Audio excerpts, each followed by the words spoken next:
Be very careful building a shrine to yourself and building a business that requires you and requires you to maintain all of your relationships and all of your clients and all of that. Really think scalability and be open to it. Build a stable of leaders, not just one. You need to have multiple leaders.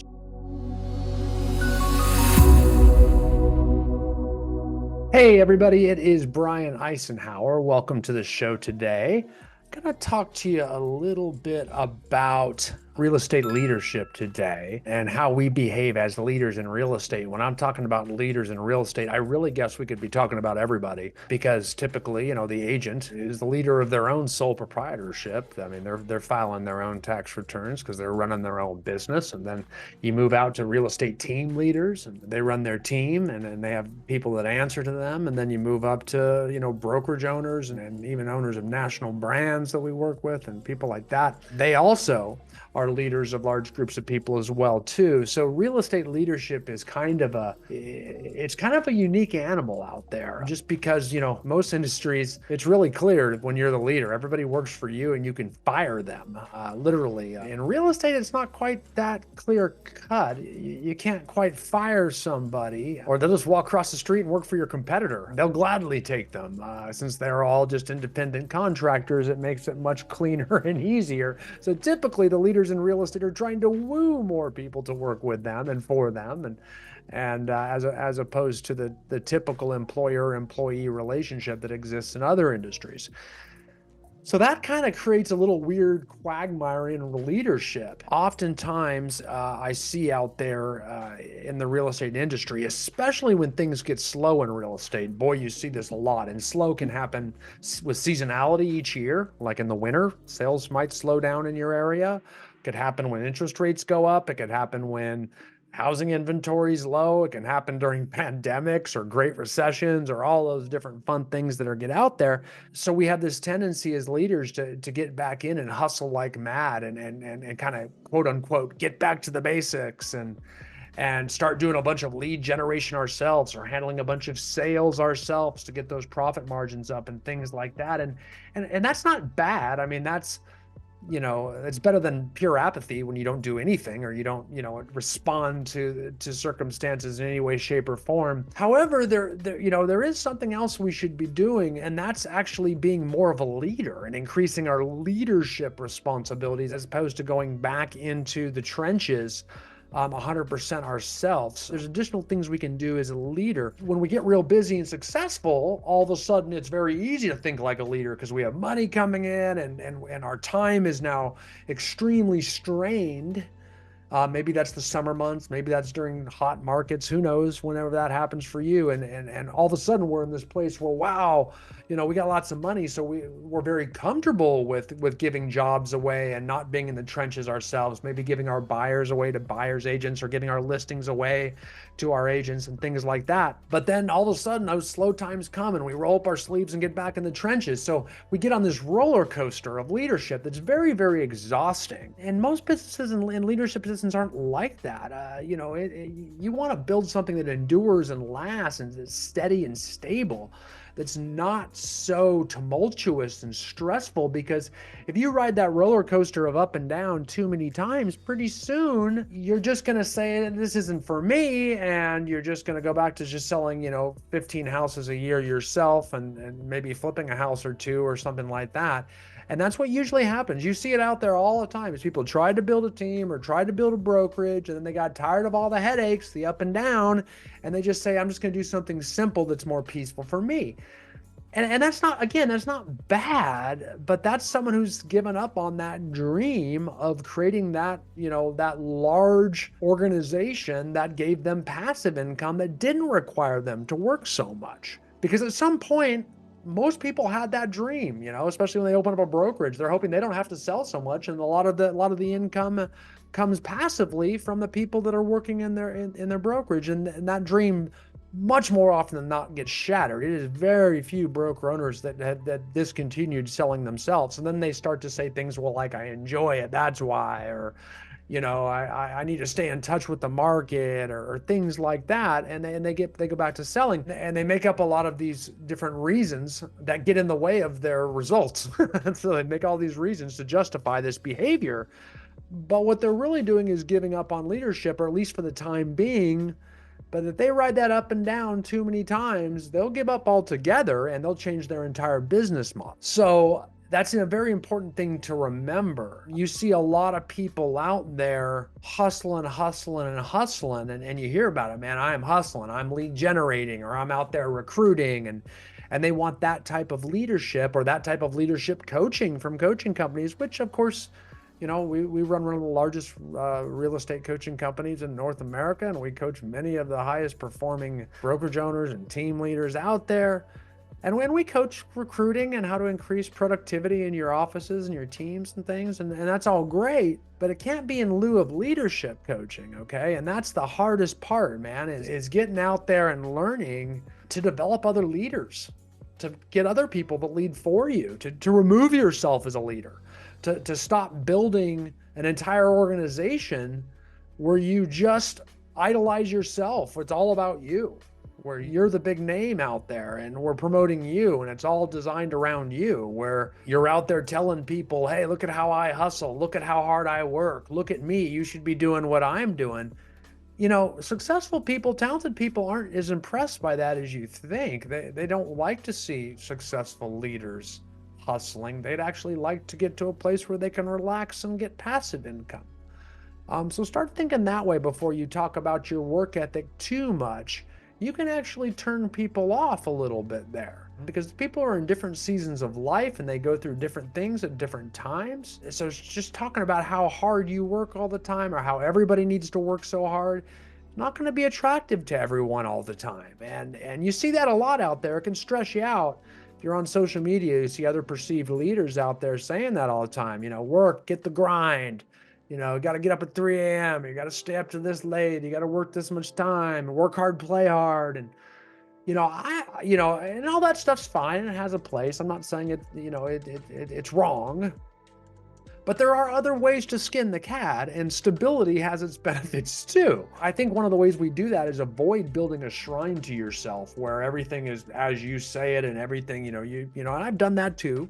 It's been a while, but I've done that. And start putting that emphasis in developing your other people. I mean, successful leaders build other leaders. Developing other leaders and evidencing their success to the world, I think, will have a much better impact on people that you want to work with you and for you. Proving their successes and how they've succeeded within your organization is extremely powerful too. And I think we get at peace with that when our entire business model is around that, whether we get out of that hustler mode, that salesperson mode, and start to think about how many strong leaders we're putting on our team that can also lead for you. In one of my favorite books on the planet, it's called The Cash Flow Quadrant by Kiyosaki. It's the second most popular book. He wrote Rich Dad, Poor Dad, which is a great book too, but not nearly as powerful in my opinion, especially for leadership, as the cash flow quadrant. And understanding how the cash flow quadrant works is pretty essential to me. And it's a square. Okay, it's a square quadrant. For those of you that know your geometry, it is a square quadrant, and that square quadrant is broken down into 4 sections. And those 4 sections, I'll go over them in order, 1 through 4, of achievement. And they're basically 4 different ways that you can produce income. And we'll say just in real estate, in real estate. And the first way, the first quadrant of the cash flow quadrant, is the employee quadrant. We'll call it quadrant number 1. It means you have a job, okay? And you work for somebody else, which means you have very little control. You could be quit, you could be fired, they can lay you off, they can remove your position. But regardless of all that lack of control, the amount of active work you do is what determines the amount of active income that you get. Unless you get promotions and raises, then that goes up a little bit maybe, but you have to work a certain amount to get a certain amount of income. That's no fun. And then we move down below that and if you're watching this on video, you can see this. If not, you don't need to. I can explain it to you, or you can buy the book by Kiyosaki. It's a great one. Then he moves into quadrant 2 down below it, which is the self-employed quadrant. Okay. And now you've got a lot of control here, right? Because you're this is every real estate agent out there. So if you're a solo real estate agent, if you're still selling real estate anyway, you've still at least got one foot in this quadrant. Okay. If you're still out there in production, if you're even running your real estate team meetings, you still have a job, you still have a role. So you've got maybe a toe in here still if you're just running your team meetings, and you've got someone else running the day-to-day of the team. But the S quadrant means you're self-employed. You own your own job because you have a job. So you still have a job. You got a job because you are self-employed, and you still requires you to own it. You have no leverage at all if you're totally in this quadrant, right? You have to do your work. If you do less work, the amount of active income you're going to get from it is going to drop right along with it. That's very scary. What if you go into a coma? What if someone needs you? What if you want to go on vacation? What if, anything could happen there and you're gone. I mean, even if you're worried about your customer service for not giving, jobs away to other people and hiring people, I mean, what happens if you're not available? That's pretty bad customer service too. So you have to almost shut down to go on vacations or work through them, which, is that really living your life? So you're very much self-employed and you very much own your own job still. I think it's better than being an employee. It's definitely a step up from being an employee because now you have control over how much you work and flexibility and all those wonderful things. Don't get me wrong, but it's not the end of the path for you. It's certainly not leadership in any way, shape, or form in this level until we move into the next quadrant. And the next quadrant, Kiyosaki explains, is the B quadrant. And we call it the B quadrant because you are a business owner. And this is in the upper right-hand corner of his bifurcated square. And basically now you own a system that works for you. And I'm proud to say I own some businesses that require none of my effort, that I actually own a system. And we've leveraged people to do the work for us at this time.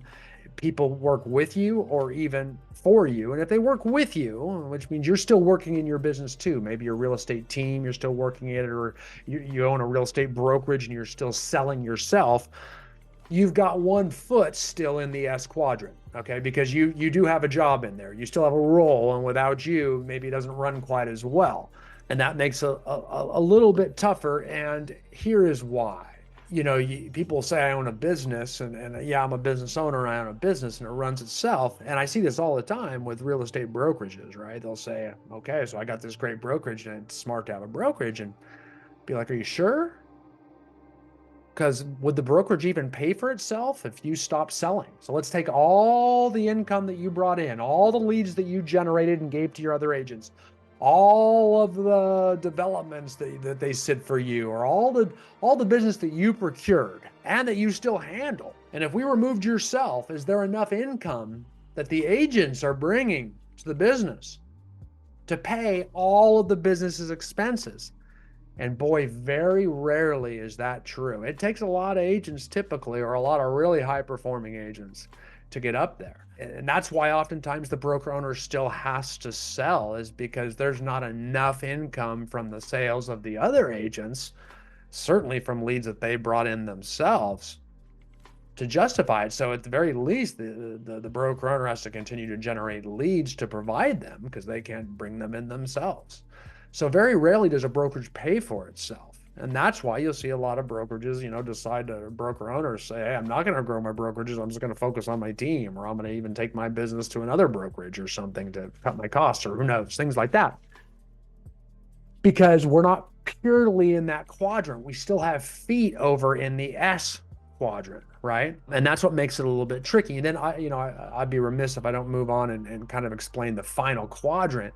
And the final quadrant is the I quadrant, and that's the investor quadrant, into the I quadrant. And that's where you actually, rather than own people, you don't just own a system. Your money that you have earned from the B quadrant, the passive income, you're spending more time seeking out investments. Maybe you're investing in a real estate investment trust, maybe the stock market, maybe you're buying real estate yourself. And now your real estate is just making you income. You're getting passive income from investing. Maybe you buy into other businesses that other people own and start making residual income from that. So the income now does not depend on active work at all, even of somebody else. You're an investor and they owe you money. It's almost like, you could be loaning them money and they have to pay you regardless. You're like a monthly payment, your expense, your money starts to work for you. So the money you're earning from being a business owner moves that way. And if you get into that B quadrant and you start to earn more money in that B quadrant, you can then compound that income by then investing and putting that money to work for you in other investments that earn you more income. Think of like dividends in a stock. It's not just putting money and parking it and hoping to sell it for more later. It's actually generating active income for you regularly that you receive. And then you can invest into more money over time. And that's how it keeps compounding upon itself, one over another. And that's the ultimate stop on the cash flow quadrant. That ultimate stop is getting into that I box where you start to, put your money to work for you, where it's not just your systems or your people leverage. And, that's kind of the goal. I'm now at a stage now where I'm not operating much. I'm not in the self-employed. I don't hold roles in my companies anymore. Maybe in the consulting company, I still do some speaking and things like that. And that frees you up because when you have businesses that provide you income, then you can spend more time working on good investments and looking for good investments and negotiating with good investments and handling good investments and things like that. Because that takes a lot of time to do well. And if you're still self-employed, trying to skip right over into the investment box, that's very hard to do because it takes so much time. So you see a lot of guys try to do it with flipping houses and buying rentals and stuff. And you see that their sales suffer and they start to really hate the sales. So it's like a downward spiral. They just get pulled too many different ways and they're just too stressed out. And they get too frustrated and they start to hate the sales, but then there's not enough money to pay the bills and they regret that they can't buy more investments. And it's really, if they had just stayed on that course to becoming a business owner, a true business owner, where they even the parts of the job that they love, that they enjoy, they make that sacrifice and replace themselves and replace those roles by building a business that scales, that doesn't require so much of their own quote unquote hustle and rolling up their sleeves. They start to learn that they didn't really sacrifice much at all, that they actually much more enjoy these new investments. And they start looking for investments that aren't so dependent on their time and not so dependent on them, that they can just put their money to work for them. Then they get more free time to do things they want to do. And a lot of people can't imagine that life, but it is there. The key is just not to give up on those goals. And the way you do that is you come from abundance with your business and start developing other leaders that can hold leadership positions and start taking pride in your own leadership by not always having to go back into your business, but instead trying to build a business that doesn't require you to go back into it. And quite frankly, you do that by increasing the size of it. Larger teams, larger brokerages are more insulated from failure and more insulated, at protecting your time that way. So it's less likely if let's say you have a real estate team of 3 people and you lose one or two, is going through a divorce or gets pregnant or something like that, and they can't produce for you for a while, then, all of a sudden, to keep things afloat, you have to jump back in or at least start taking on their roles or do a lot more for them. But if you have a team of, 40 agents and you have a few do that, the likelihood of you needing to get in or even feeling a bump in the road from when those types of things happen, and they're going to happen, you're not going to need to alter your entire career trajectory because of it. So you do insulate yourself with growth. And yes, there are headaches along the way, but to me, they're much better than the headaches you're going to get from being stuck and trapped inside your own little jail cell in the S quadrant where you're self-employed and you own your own job. That gets very, very tough. So be very careful building a shrine to yourself and building a business that requires you to maintain all of your relationships and all of your clients and, all of that. Really think scalability and be open to it, because you see it in all the other businesses. You see it within the real estate industry. You have tons of clients that have been successful for it. So that's why you need to set out to be a leader from the start and have your goals set on that B quadrant and that I quadrant. We want to move all of our income over to those 2 quadrants as quickly as possible. So build a business model that sustains it, so you don't keep up with that real estate roller coaster that goes up and down with all the volatility of you going to work, getting back out of work, and going to work. Build a stable of leaders, not just one. You need to have multiple leaders, because leaders go through different times where they're in and out of it and they're motivated or not. So you need to have a very deep bench here. You need to have a very filled out roster. The more leaders you can put out there and get in your organization, the better off you will be. That is for sure. So I hope this helps with your real estate leadership. For those of you out there that are real estate coaches and leadership coaches, I think I would lean heavy on making my people read Kiyosaki's cash flow quadrant, because it really, really helps people understand the importance of building a scalable business that we can leverage people out there and work with people. So hope that helps. Thanks, guys. Can't wait to see you next time.